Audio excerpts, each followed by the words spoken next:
কি লেখছে এখানে দেখেন, আমাদের একটা সেট নো বুট, অর্থাৎ বুট করতেছে না। বুট মানে কিসে? পাওয়ার সাপ্লাই দিয়ে বুট করতেছে না, মানে সেট ওপেন হচ্ছে না। বুট মানে আমরা কি, সেট ওপেন হচ্ছে না। তো প্রথম স্টেপ লেখছে কি, পাওয়ার কি press, no boot dead phone, dead problem, মানে পাওয়ার সুইচ আপনি প্রেস করতেছেন, সেট ওপেন হচ্ছে না, এটা ডেড ফোন।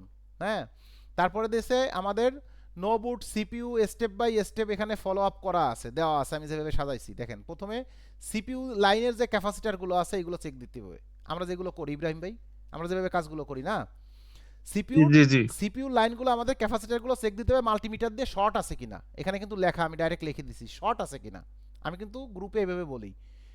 তারপরে দেখেন এখানে লেখা আছে যে ভিপিএইচ এর যে লাইনগুলো ভোল্টেজটা চেক দিতে বলছে, ভিপিএইচ লাইনের ভোল্টেজ স্টেপ কিন্তু শেষ। মানে প্রথমে আপনি চেক দিলেন কি জি ক্যাপাসিটারগুলো শর্ট আছে কিনা, মানে ইনপুট আউটপুট, এখন তো ইনপুট আউটপুট জি চিনেন যে দুইটা আমার শর্ট আছে কিনা। তো তারপরে আপনারা কি বলতে বলছে 2 নাম্বার স্টেপে, আপনার ভিপিএস লাইন ভোল্টেজ আসতেছে কিনা মাল্টিমিটার দিয়ে চেক দিতে বলছে। ভোল্টেজ, ব্যাটারি অফ ভোল্টেজ দেখছেন এখানে লিখে, ব্যাটারি থেকে যে ভোল্টেজটা আপনার পিএমআইসিতে যাবে সেই ভোল্টেজগুলো আশপাশে ঠিক আছে কিনা, এটা আপনার মাস্ট বি চেক দিতে হবে।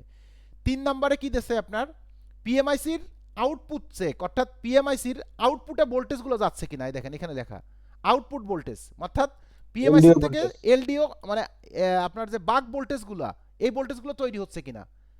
কয় নাম্বার স্টেপ এটা গেল? 3 নাম্বার স্টেপ।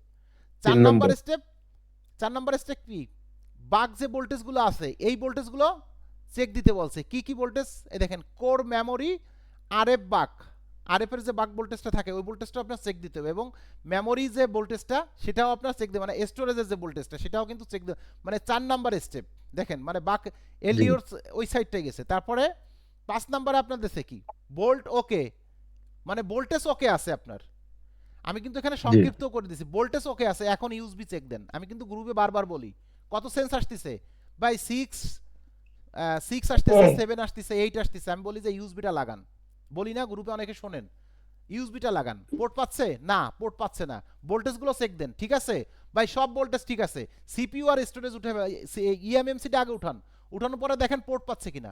কারণ আপনার ইএমএমসি যখন ব্রেক হয়ে যায়, যদি শর্ট হয়ে যায়, তাহলে কিন্তু আপনার ইউএসবি পোর্ট পাবে না।